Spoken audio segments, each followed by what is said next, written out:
Aloha and welcome to Island Connections. I'm Ibrahim Aoude, Latinos in Hawaii. We have three guests with us to discuss this important topic in terms of immigration. Monisha Gupta, Associate Professor of Ethnic Studies and Women's Studies at the University of Hawaii and also Director of the Center for South Asian Studies.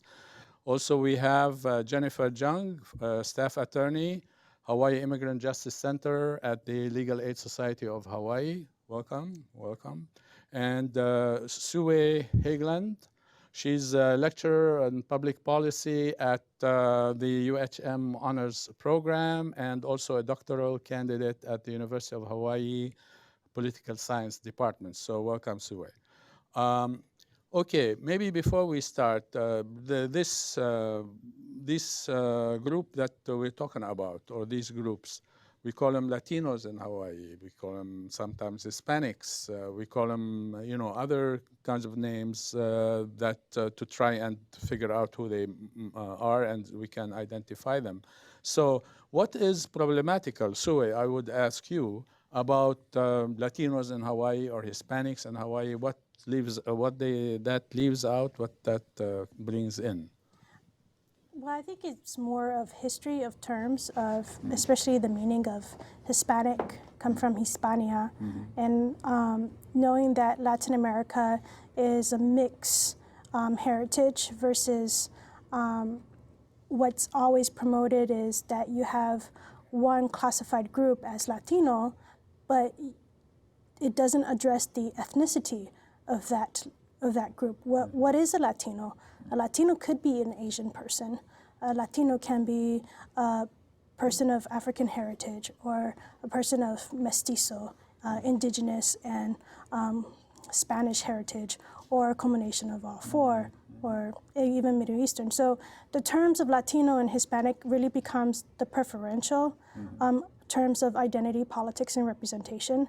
And what you find is between different organizations from national and local, it jumps between one identifying themselves as Hispanic and another percentage identifying themselves as Latino. So it's really a give and take of a personal preference. Yeah, okay, thanks. So I just wanted to make sure we understand the problematic nature of this particular, nomenclature. Yeah, it's a complex issue. Right. Can I just add yes, I was going to ask you. I think the term Hispanic always goes back to Spain, which is the old world, and there is an identification of people with Spain, and therefore, in terms of racial categorization, with whites. So I think that a lot of people reject that term because it turns back to the colonizers. The term Latino brings it more back to the New World, and as we were saying, the mixture of people, and in our survey itself, we asked how do people self-identify, and we gave all those categories, including indigenous. And it was interesting to find out how people identified themselves. But there's a Hispanic Chamber of Commerce here, so it's Hispanic, not Latino. There is the Hispanic Heritage Festival here, so there is that broad label that is quite current in Hawaii.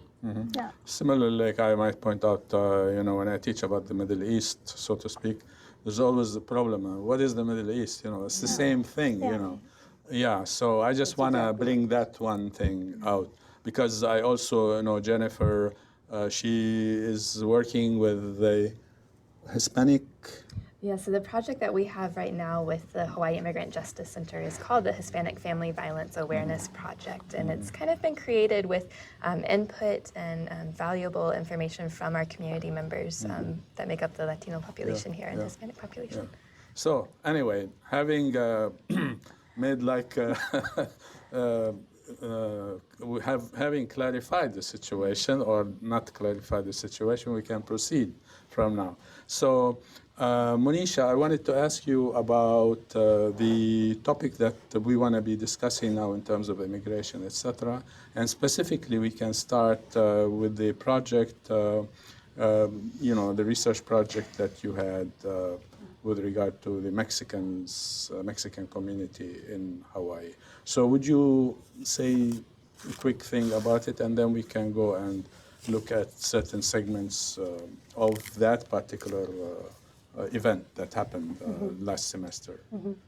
So in 2013, we released a report that was jointly worked on by us in the Ethnic Studies Department, by Sue, who was the graduate assistant on the project and then became the co-author of the report, and the Migration Policy Institute with Jana Batalova heading sort of the quantitative analysis. So those of us who were local, we went around 3 islands because those were the islands that we identified as having the larger Mexican populations, and we did qualitative research.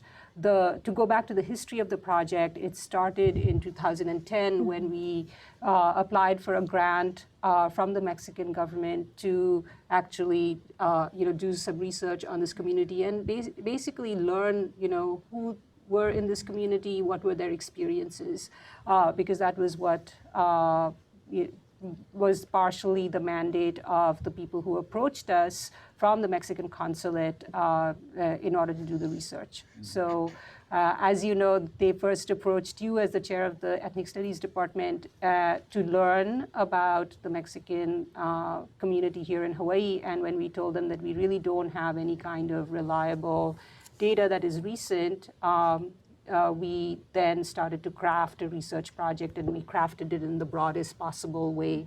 And it was really a very wonderful experience to be combining the quantitative findings from the Migration Policy Institute and our qualitative findings in order to figure out how to make our qualitative data speak to the quantitative data and how to have the quantitative data speak to our qualitative findings. So it was a very interesting research very project. Good. So before we go forward, I would like to show a segment of that event by Jana Batalova, who's from the Migration Policy Institute in Washington, D.C.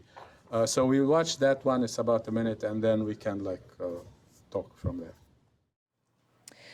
This chart captures the main industries of employment of Mexican immigrants here. And again, they work across a variety of fields, including healthcare, public administration, professional, scientific, and management services. However, a half worked in tourism-related industries and in construction, the 2 industries that suffered from the Great Recession of 2007-2009 and felt the impact of that recession earlier and harder. Our research finds that the Mexicans in Hawaii fared better economically than their counterparts on the mainland, on the U.S. continent, but their unemployment rates are higher when you compare them to the state population. Yeah, this is just to give us an idea about, what they do, this community, or their members, its members, what they do, and so forth. Any quick things about that? So they are diverse, right? And they do all kinds of things in terms of service industry and so forth. Any other comments on that? I think that was a really good selection to play because one of the things that it highlights about our report is that we compared Mexicans in Hawaii to Mexicans on the U.S. continent, and we found that the picture looked really good.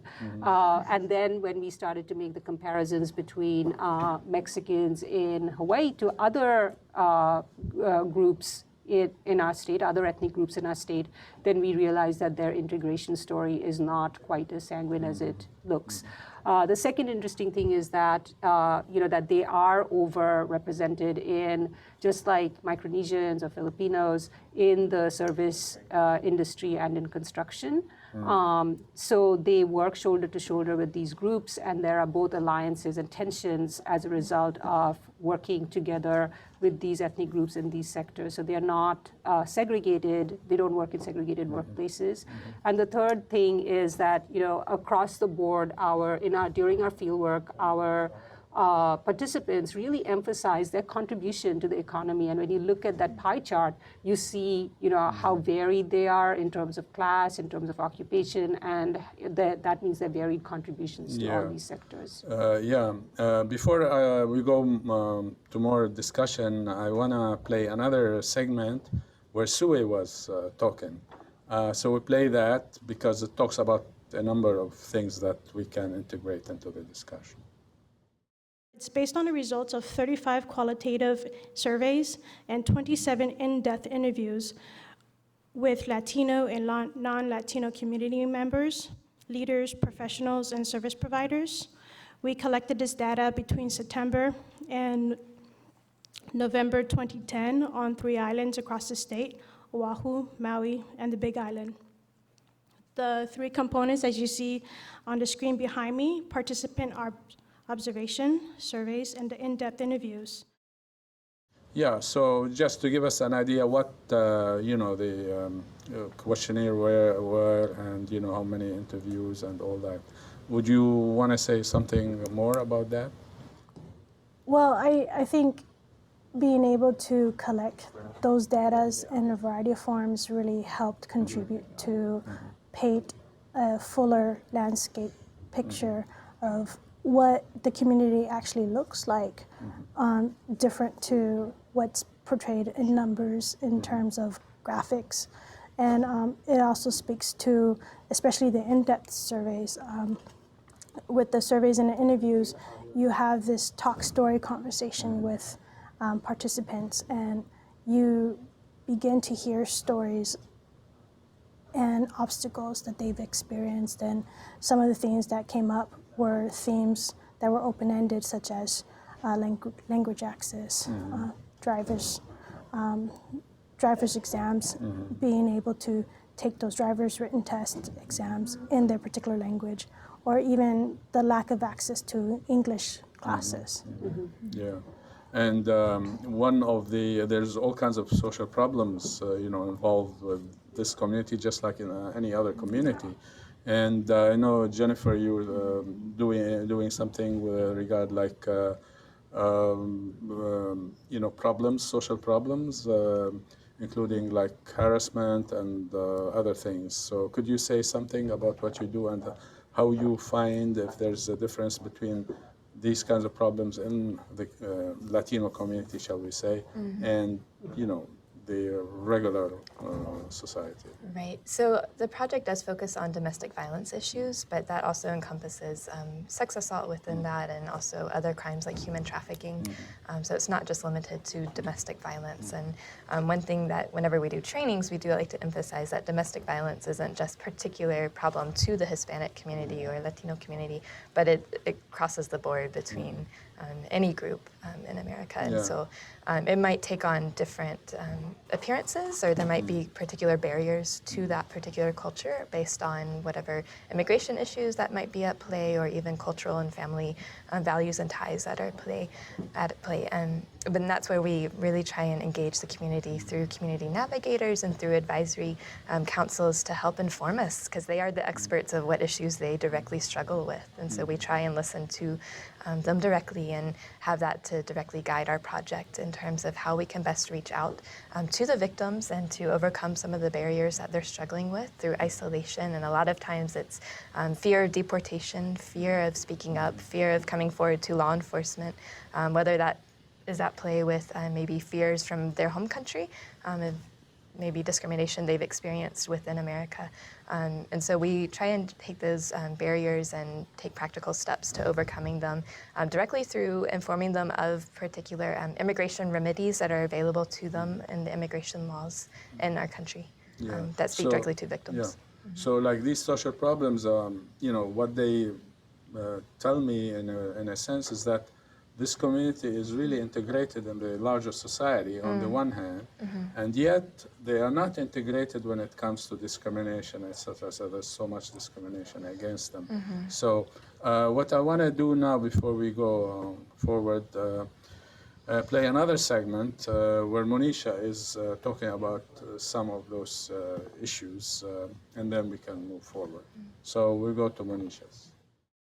But what is really disturbing at this moment is the ways in which local law enforcement and immigration enforcement work together in order to enforce immigration law. What we saw in the last 5 years was an escalation in all these forms, all of these forms of enforcement escalated after 2007. And what we saw was that but the most publicized were the workplace raids. These workplace raids were mostly carried on in construction sites as well as in restaurants. But alongside that were home raids that terrified residents, Mexican origin residents, to the extent that they often were afraid to walk their children to school or even go to work. We heard stories in 2009 where Mexican residents were stopped at a traffic checkpoint while they were driving, and they were checked for whether they had documentation or not, and those who didn't have documentation were transported to the Federal Detention Center in Honolulu. So one of the interesting things is that, we see these raids sort of escalating in 2007, and yet we did not formalize the relationship between local law enforcement and immigration enforcement till 2010, when the counties of Maui, the Hawaii Island, and Oahu entered into what we call the Secure Communities Agreement. What Secure Communities allows the police to do is, when a person is taken into custody, then the person is fingerprinted, and that person's record can be checked to see if there is an immigration violation. In other words, whether the person has immigration status or not. And if the person didn't have immigration status, then the person would be held in the local jail till ICE agents could come and pick the person up. So we have, I actually was attracted to this research because of the deportation crisis that this enforcement has led. Yeah, I mean, that's actually says quite a bit in a short period of time, So any more things you want to bring out, like what stood for you and what you have said yourself? I think that one of the major confirmations that we got when we did our field research was to actually meet people who have been directly affected by deportation. And we were already doing the education work. We knew this was a problem, but it helped us put a human face, and it also helped us understand the ways in which this cooperation between immigration agents and the local law enforcement agents sends a very chilling message, just like you were saying, for people to come forward and report crimes, including domestic violence or sex assaults or trafficking, and that it really breaks the confidence of these folks in seeking any kind of justice. Yeah, so one problem also, I mean, we talked about it, you talked about it, Sue, the question of language, right? But, it cuts across anything this community does, or members of the community do. Like, in terms of how does it manifest itself in terms of, like, the area in which you work, this language problem? Right, so I mean directly, if somebody is in immediate danger from a domestic violence situation and they call the police and maybe language access isn't immediately provided, then the police don't know what's going on and maybe whose story has credibility to it. And maybe the abuser is the only one that speaks English, and his story is the only one that's heard. So we've heard that, unfortunately, many times within clients' stories when they encounter serious issues that require police there. And in fact, in terms of language access, in another segment of that event, there was a report regarding like how language access, like Spanish, is the sixth language or fifth or seventh. Yeah. So would you? It's the sixth language, yeah. the top 5 of the among limited English proficient speakers, were Ilocano, Tagalog, Japanese, Chinese, and Korean, and then Spanish ranks 6.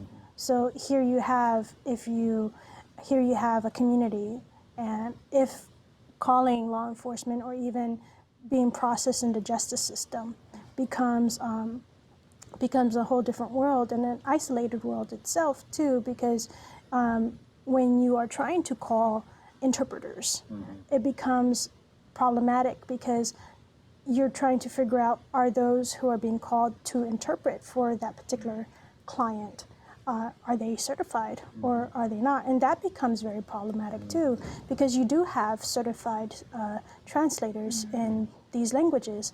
Oftentimes though, they're not available, or you have someone else interpreting who don't know the technical terms to this particular system, and things become misunderstood, and then exacerbates the problem rather than alleviating the problem itself.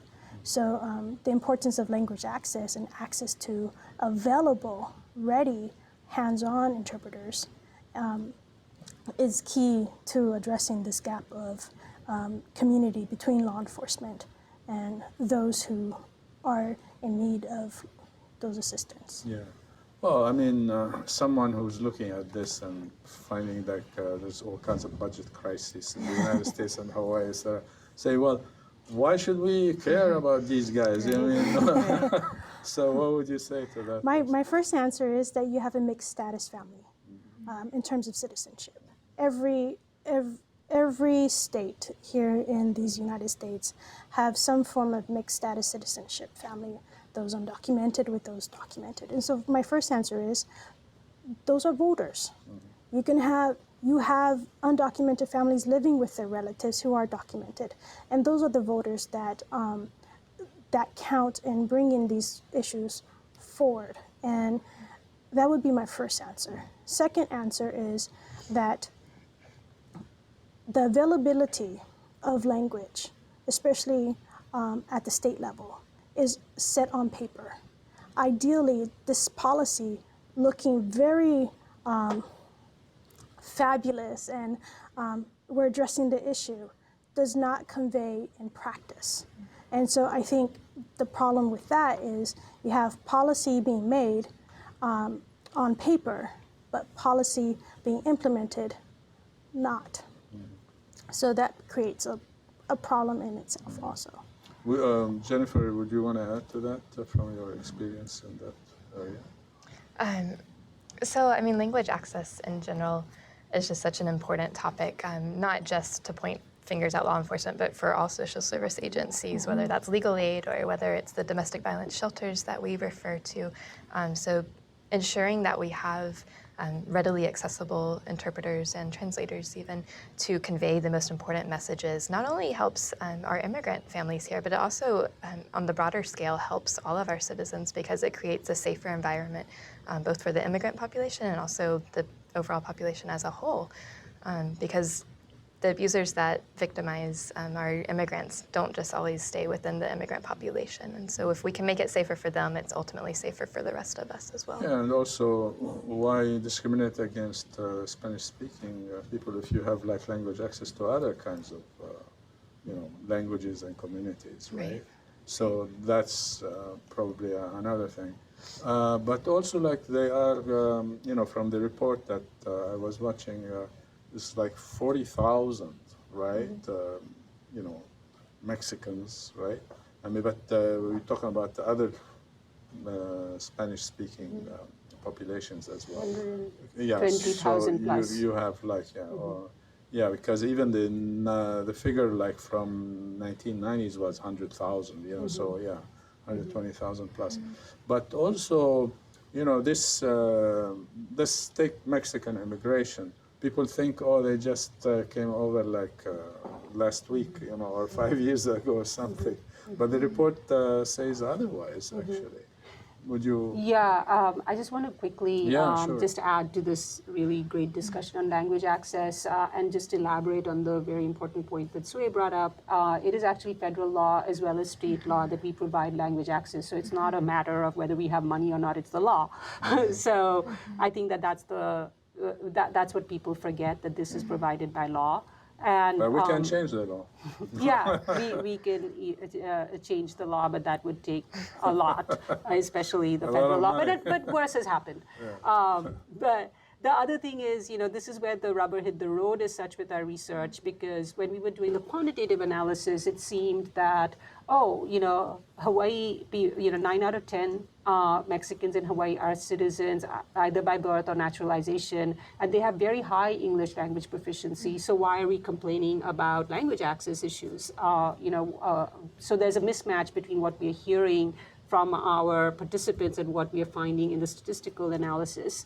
And we went back and, you know, we made the two types of data speak to each other. And what we found was that language access actually means some kind of meaningful interaction with the various institutions and agency that helps you understand what is at stake. And even if people are naturalized or they are U.S. citizens, oftentimes, you know, they don't have that competency necessarily, or proficiency, I would say, proficiency. So that's, you know, that was something that we discovered. And the other thing is that our qualitative research focused on the newcomer community, the most discriminated against sector of this, you know, population. So. Yeah, no, I was, no, go ahead. And so to go back to your point about, you know, are these people, you know, when did these people come? You know, are they like new folks in town? And we do call them newcomers. And by that, we mean that, you know, they started to migrate to Hawaii in larger numbers, and the community has continued to grow since the 1980s, and they came here to do plantation work. They were recruited aggressively by our dying plantation corporations to work in the fields. And there was also a pattern, very interesting pattern of step migration, where people would spend quite a few years on the U.S. continent before they would migrate to Hawaii. Yeah. Well, okay. I want to show another segment, not from the report, from the event about the report about Mexicans, but I interviewed attorney Claire Hanus, and she works with not only Mexicans but you know, Latinos. Let's use that term. Regarding like immigration court, I mean, some of the problems, you know, and then we can talk about, you know, what do you need at immigration court to figure out what in the world is going on. Yeah. So we'll watch that. I was very surprised to find, when I started doing a little bit of digging and establishing trust with people island-wide, that there are quite a few undocumented people in the state, as Monisha and Sue's study showed, and a lot of mixed status families in the state as well. And so there was a lot of work to be done, actually. And I felt like I was able to transition well from Arizona to here, because a lot of the populations were very similar. And yeah, immigration court, you know, thankfully the numbers are down. ICE is Immigrations and Customs Enforcement. I believe they are apprehending fewer people now, finally, than they were before. And people would kind of joke with me how busy I was a couple of years ago with deportation cases, and they said, well, you know, they're giving you job security. And I said, I don't want job security. I don't want someone's misery and the knock at the door in the middle of the night, and the separation, the arrest of the father or the mother, and then the transportation to Honolulu and the detention center. I would rather have less job security and have fewer people going through that.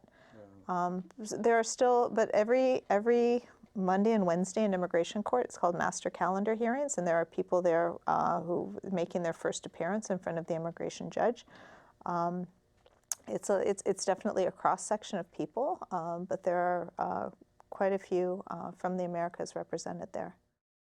Yeah, I mean, this gives us, another perspective on things, the larger community and so forth. But I was going to say something like, even, from the discussion we were having before that, even if you're like, born with the language, English language, etc., and you are educated like, high school or even a BA, you still wouldn't know what in the world is going on regarding the law and how it might apply to you, not apply to you, or like fill out a certain form, whether it is, at like, I don't know, this welfare thing, the form, they tell me it's like a huge thing. So even like someone with a BA might not be able to fill it out. So I mean, that's a real problem. And then Claire is talking about her particular experience in terms of incarceration and so forth, and the courts. Yeah. Any more on that you find? Well, I think just to follow up, even if the numbers are going down, the chilling effect still remains, and so there's still a lot of work to be done in order to reach out specifically to the victims that we work with, because they still hold on to that fear and do live in the shadows still. So in order to empower them to step forward, there's a lot of work to be done. Yeah. Well, another follow-up question in terms of like the community you're working with regarding like domestic violence or what have you. Is this between Latinos or between maybe local and Latino if the Latino is not local? Well, how is it, and how might that complicate your work? So I think if I understand the question correctly, a lot of it is between Latino families. Maybe there's an abusive husband or boyfriend or significant other partner, and they often are within the same, come from the same background. So in terms of helping them to, I guess, maybe step out of that environment and that relationship, it often requires empowering them to kind of maybe sometimes go against not necessarily their culture, but what the society that they're in right now is telling them. Because maybe if they are the newcomers to Hawaii, they say, don't make waves for the rest of us. If you step forward, it's going to make trouble for the rest of us. And so part of our job is to help them see, like, no, it's not going to make more waves for you guys. It's actually going to clear a pathway, hopefully eventually to citizenship if that's what you want. But it requires coming forward and cooperating with law enforcement. We can help them kind of shepherd them through that process. Yeah, just to move away from the abuse. Yeah, I think that with that cooperation that I was talking about that has been developed between law enforcement and immigration enforcement, it's put us as DV, anti-DV, people who do anti-DV work in a really hard position, because to get charged and convicted with DV-related crimes would mean a felony, and then you would be put into deportation. And it has, again, had that chilling effect on many survivors who don't want that, don't want the family to be separated in that way. Right. So I think it's made our work like that much more difficult in terms of keeping women safe while not strengthening this abusive hand of the state in willfully deporting and members, and using DV as a punishment for and using deportation as a punishment. Right. Yeah, because like you're not with the abusive Latino, but you're with the abused Latina, for instance, so that would create all kinds of social problems if you want to bring the state into it, or the police or whatever. So what I want to do now, I interviewed Claudia Lara, who's a major in ethnic studies, the department we work with.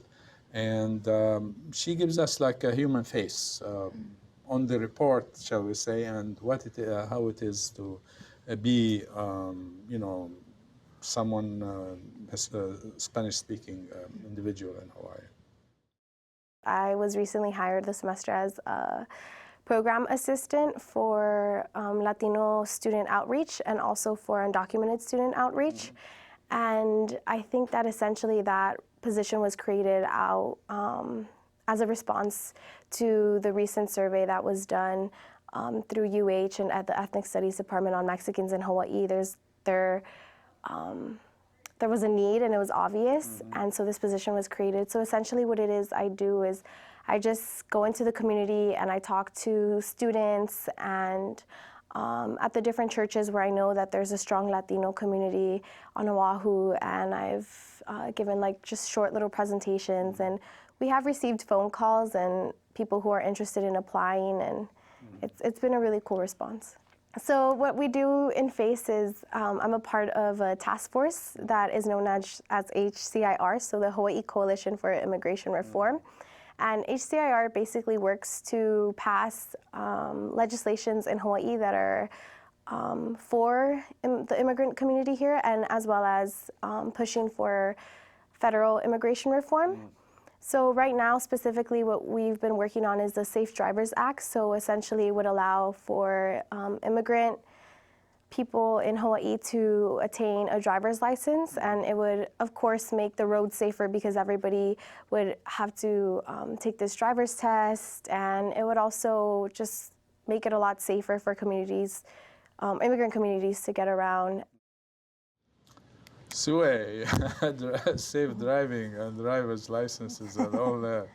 I know you've been active with that. Yes, I'm part of the same task force that Claudia talked about.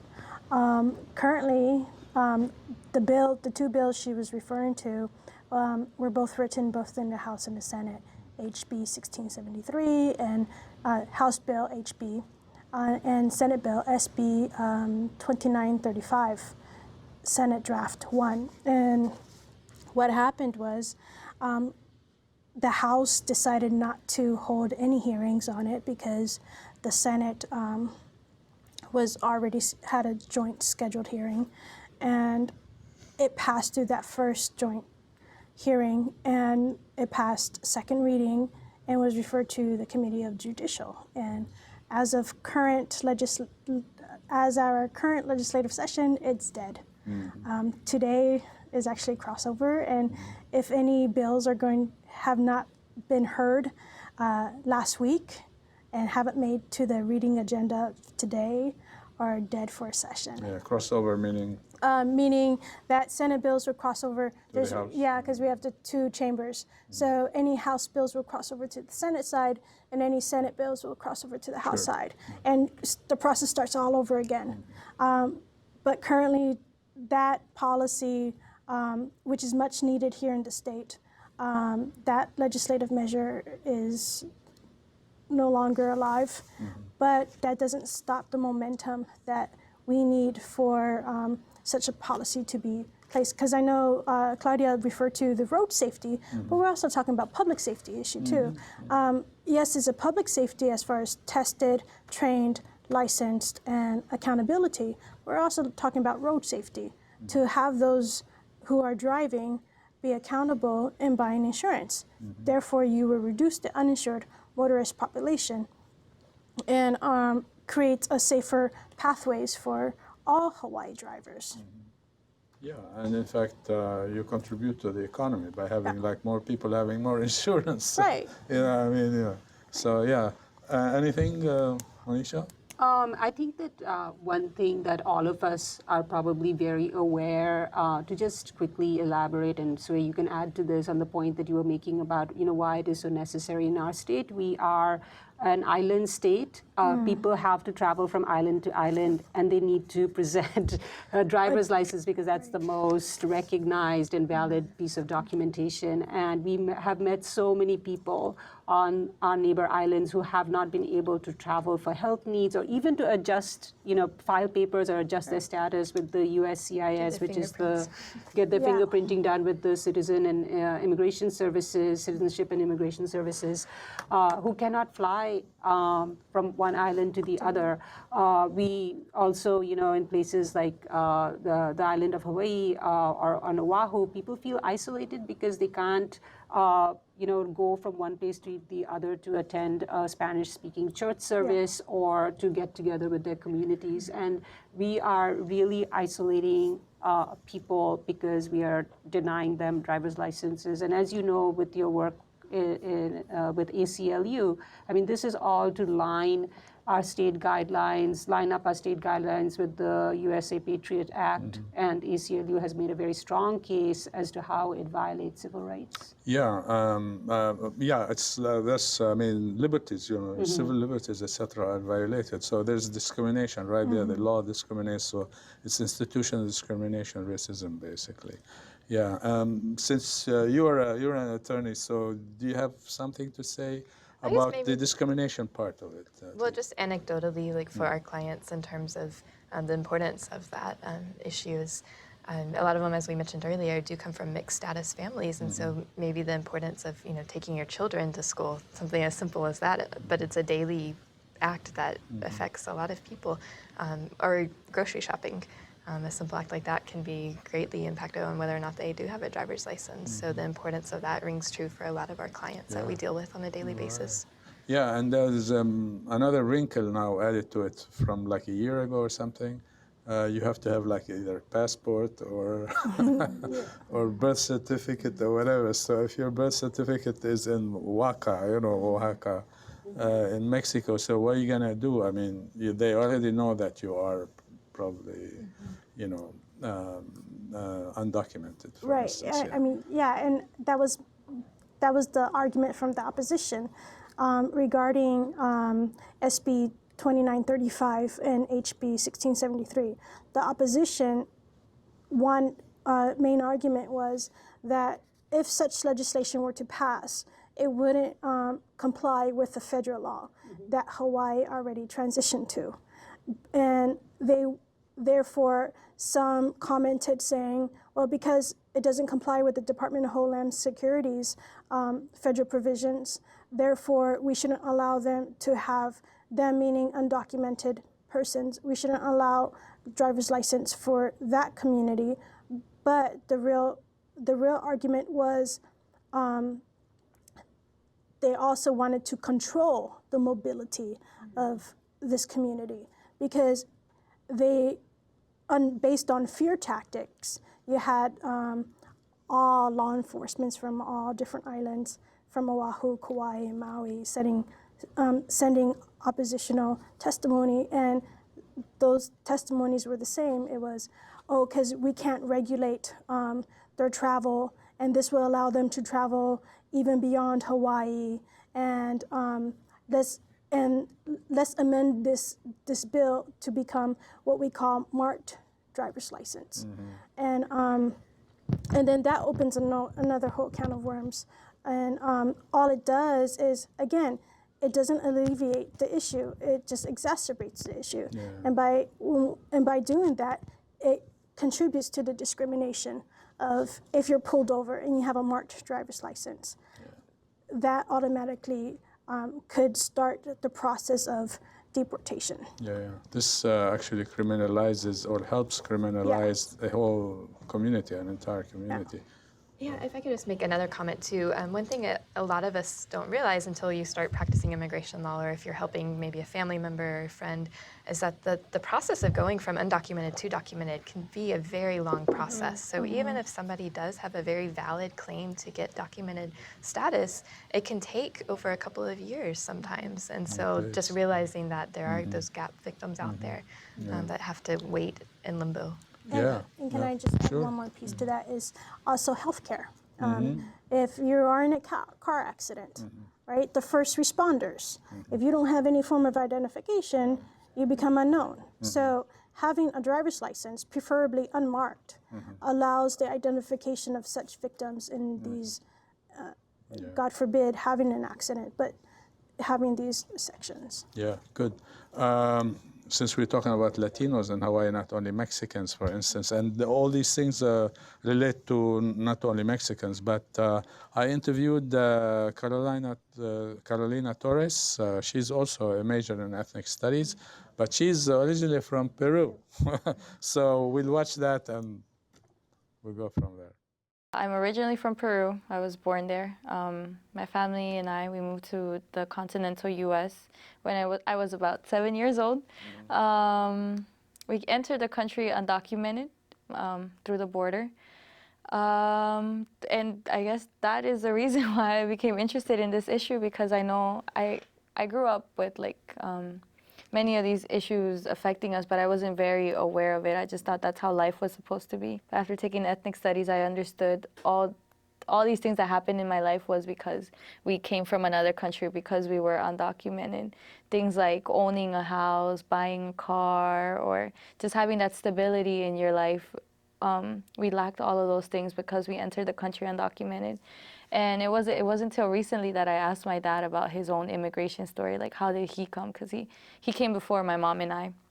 And so he told me the story of how he walked all the way from Peru to Mexico, and from Mexico he crossed the border and got to America and all the challenges he faced. He says the journey from Peru to Mexico was hard, but the journey once he stepped to America was even harder, because he had nowhere to go, nobody to receive him over here. Once he got here, he didn't speak the language. He was in a place so different from what Peru was to him. And so I really admire my dad for that, because he was able to overcome so many challenges then to get us here to this country, all for a better life for our family.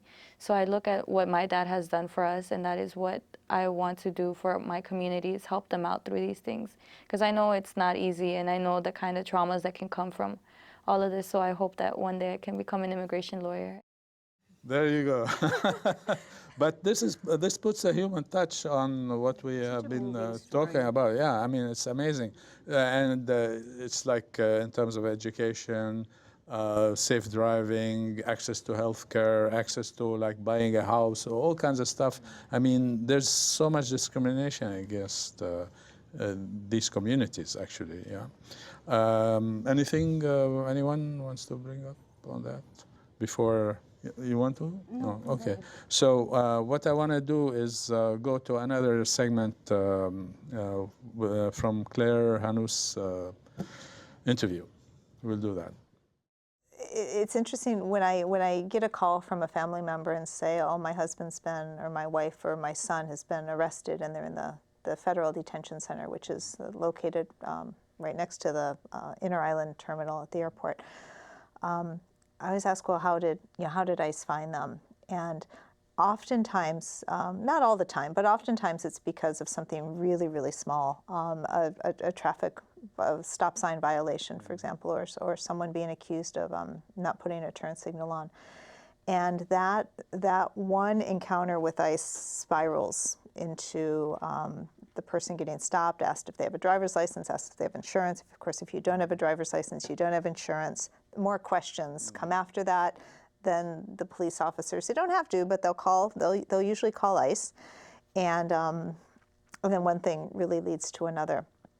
So there was a really big problem, especially a couple of years ago on Maui, where Maui police and ICE were actually collaborating, and we found evidence, email exchanges between ICE and Maui PD, where they were.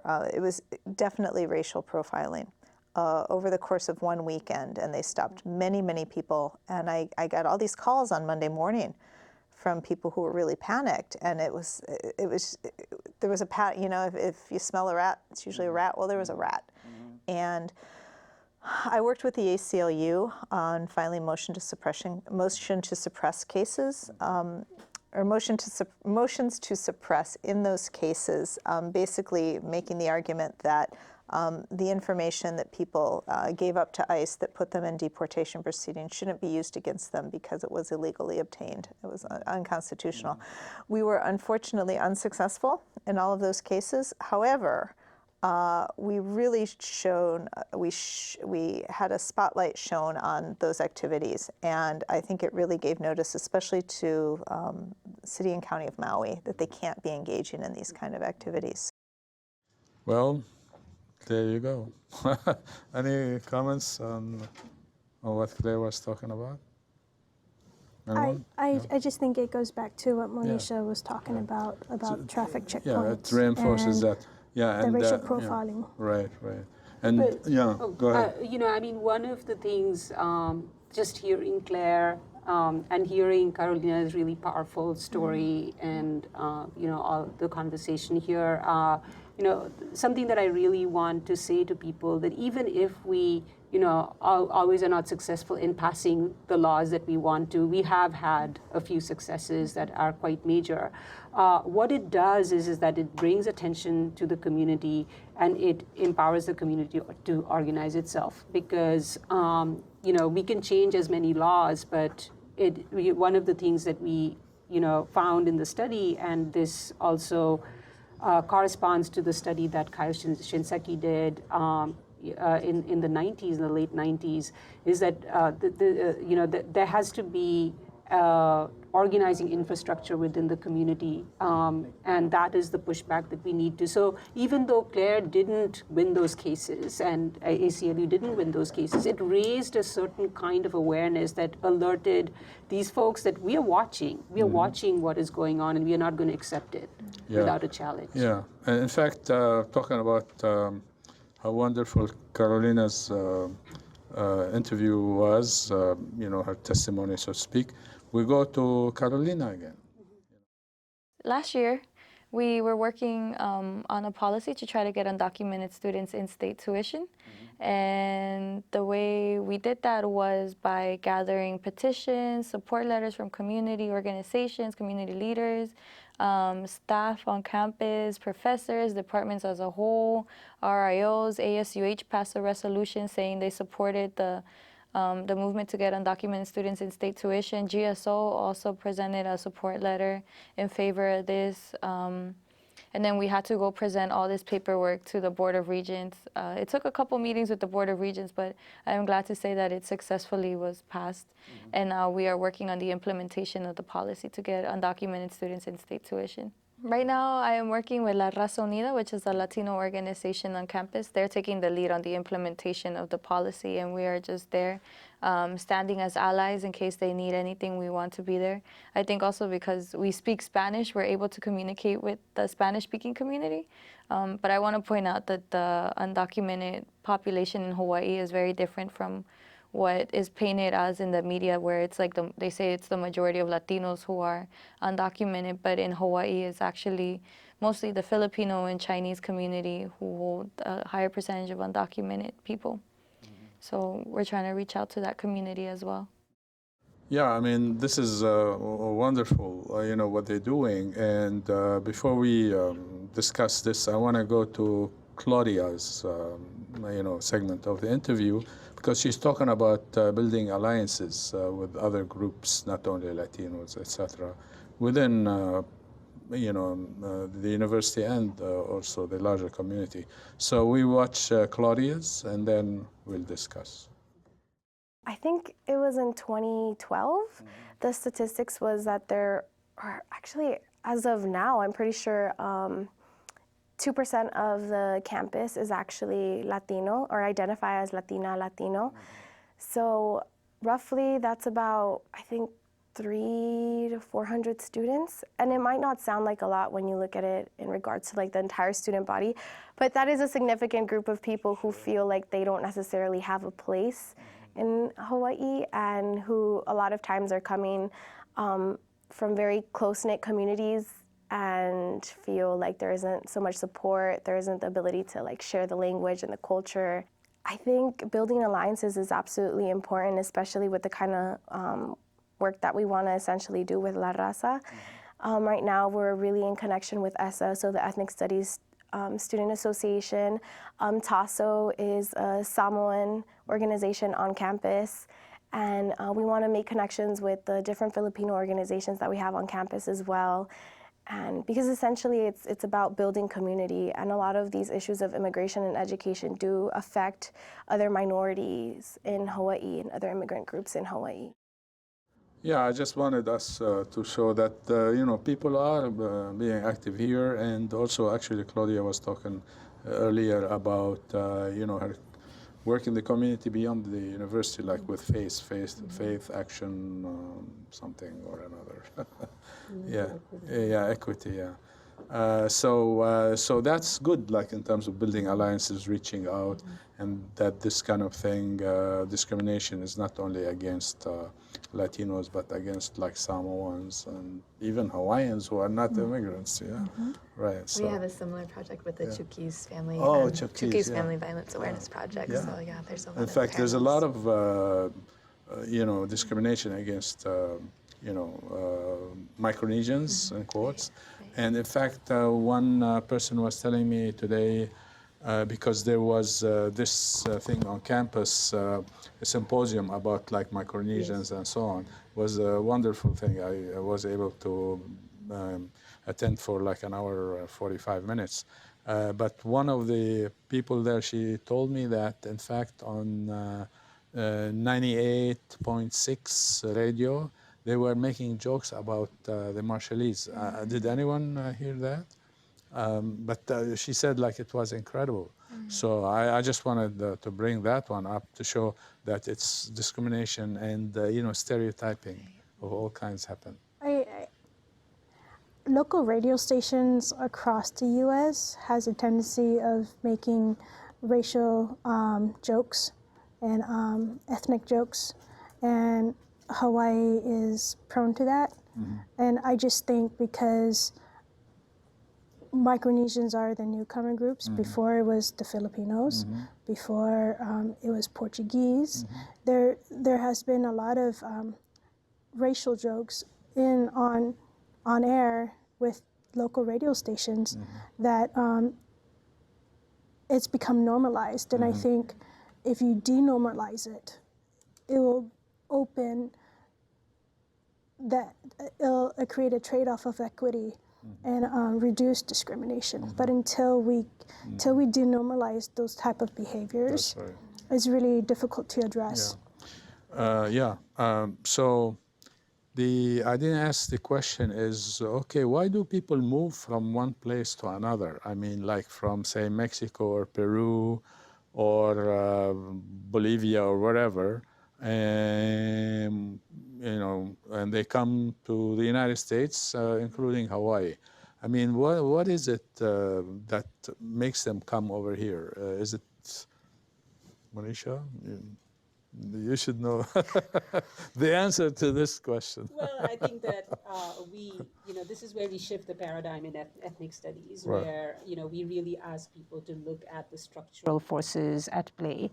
What are the forces of displacement that is leading to this migration, and why is mobility of people such a problem today? And we teach people to question borders and border surveillance and border policing. So I think that we have a different model from the push-pull, economic incentives, and therefore we are coming here to find a good life and economic opportunities. That we've really shifted that tale, and we've started to tell another kind of story about immigration.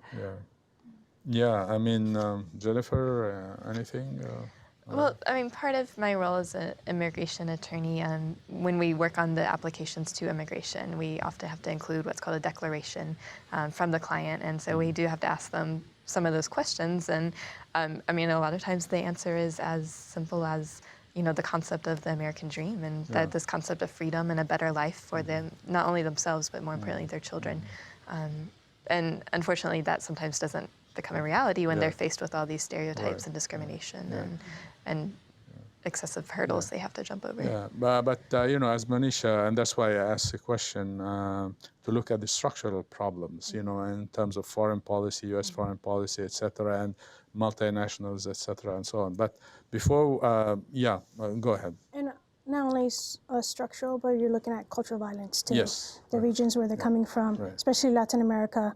You're looking at Mexico having a high problem with drug cartels, but that's not in Mexico only.